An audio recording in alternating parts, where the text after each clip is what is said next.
Yeah. All right. So 3 main takeaways from the LinkedIn workshop today, where we teach people and especially freelancers how to get more customers using LinkedIn. 1 is put the basics right.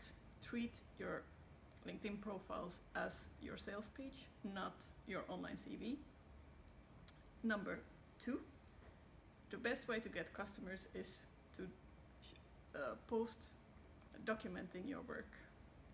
And what I mean by that is show, for example, behind the scene of the processes, of the things that you do together with your clients, and that brings both trust and it shows your expertise. And last but not least, don't be afraid to post. The people who mind, they don't matter, and the people who matter, they don't mind.